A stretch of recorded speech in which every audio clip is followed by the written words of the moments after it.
ഞാൻ ഈ sleep apnea എന്ന് പറഞ്ഞാൽ എന്താണെന്ന് പറഞ്ഞുതരാം. നമ്മൾ കിടന്നുറങ്ങുമ്പോഴത്തേക്ക് നമ്മൾ ഒരാൾ കൊങ്ങയ്ക്ക് പിടിക്കുന്ന പോലെ നമ്മളുടെ ഈ കഴുത്തിൻ്റെ കൊഴുപ്പും ഒബിസിറ്റിയും പല പ്രശ്നങ്ങൾ കാരണം നമുക്ക് ഓക്സിജൻ കിട്ടാതെ വരുന്ന ഒരു സിറ്റുവേഷൻ ഉണ്ടാകുക. എന്ന് പറഞ്ഞാൽ ഓക്സിജൻ്റെ അളവ് കുറഞ്ഞു പോകുക. നിങ്ങളൊക്കെ കോവിഡ് സമയത്ത് ഈ സാച്ചുറേഷൻ പ്രോബ് വെച്ച് സാച്ചുറേഷനൊക്കെ നോക്കിയിട്ടുണ്ടല്ലോ.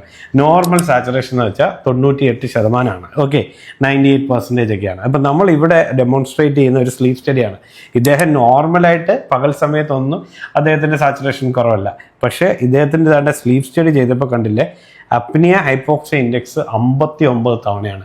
എന്ന് പറഞ്ഞാൽ അപ്നിയ എന്ന് പറഞ്ഞാൽ പൂർണ്ണമായിട്ടും ശ്വാസം നിലച്ചു, ഹൈപ്പോപ്നിയ എന്ന് പറഞ്ഞാൽ പൂർണ്ണമായിട്ട് ശ്വാസം നിലച്ചില്ല, പക്ഷേ ഓക്സിജൻ കുറഞ്ഞു പോയി. അപ്പോൾ ഈ റിസൾട്ടിനകത്ത് അത് 59 ആണ് അല്ലേ. പിന്നെ ആ സാച്ചുറേഷൻ എന്ന് പറഞ്ഞു, ഇതിനകത്ത് നോർമലി എന്ന് പറയുമ്പോൾ 90% to 98% 98% ആണ്. അപ്പൊ ഇതിനകത്ത് 55% ഉള്ളൂ. ഏറ്റവും ലോവസ്റ്റ് സാച്ചുറേഷൻ എന്ന് വെച്ചാൽ 55 ആണ്. അപ്പൊ എന്ന് പറഞ്ഞാൽ 55%. ഇപ്പം നമ്മൾ ഈ 55% സാച്ചുറേഷനുമായിട്ട് കാഷ്വാലിറ്റിയിൽ ഒരു പേഷ്യൻ്റ് എത്തിയാൽ നമ്മൾ ഇൻറ്റിമേറ്റ് ചെയ്യും. മനസ്സിലായില്ലേ? വെന്റിലേറ്ററിലാക്കും. അത്രയും സാച്ചുറേഷൻ കുറഞ്ഞു പോകുന്നുണ്ട്. പക്ഷെ നമ്മൾ അറിയുന്നില്ല. ഇത് ചെയ്തില്ലെങ്കിൽ അദ്ദേഹം ഇത് അറിയത്തില്ല. അപ്പം എന്താ സംഭവിക്കുന്നതെന്ന് പറയാം, ഈ ഹൈപ്പോക്സിയ ഓക്സിജൻ കുറയുമ്പം ശരീരം അതിനോട് റെസ്പോണ്ട് ചെയ്യും. എന്ന് പറഞ്ഞാൽ നമ്മുടെ കൊങ്ങയ്ക്ക് കയറി പിടിച്ചു കഴിഞ്ഞാൽ എന്ത് ചെയ്യും? തോമസ് എൻ്റെ കൈ തട്ടി മാറ്റും അല്ലേ. പക്ഷെ കിടന്നുറങ്ങുമ്പോൾ തോമസിന് കൈ ഉണ്ടോ? ഇല്ല, ഉറക്കമാണ്, പാരലൈസ്ഡ് ആണ്. അപ്പോൾ ഇങ്ങനെ ഇരിക്കുന്ന സമയത്ത് തോമസിൻ്റെ ബ്രെയിൻ ഈ ഹൈപ്പോക്സിയ മനസ്സിലാക്കിയിട്ട് ഹാർട്ടിന് സ്റ്റിമുലസ് കൊടുക്കും, ബ്രെയിൻ എക്സ്ട്രാ സ്റ്റിമുലസ് കൊടുക്കും. അങ്ങനെ നമ്മൾ ഉണർത്തും.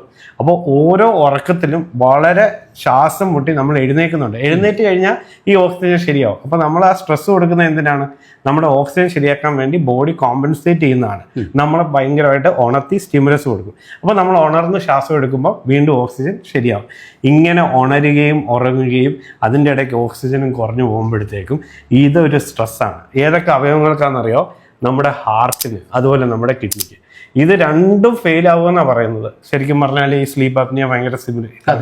അതിനാണ് പറയുന്നത് കാർഡിയോ വാസ്കുലർ കിഡ്നി മെറ്റബോളിക്സ് ഉണ്ട്. അപ്പം ഞാൻ പറയുന്നത്, നിങ്ങൾക്ക് ഈ സ്റ്റോപ്പ് ബാങ്ക് എന്ന് പറയുന്ന ഈ സ്ക്രീനിൽ കാണിക്കുന്ന സ്കോർ ഹൈ ആണെങ്കിൽ തീർച്ചയായിട്ടും സ്ലീപ്പ് സ്റ്റഡി ചെയ്യണം, അല്ലെങ്കിൽ നിങ്ങൾ ജീവൻ വെച്ച് കളിക്കുവാണ്.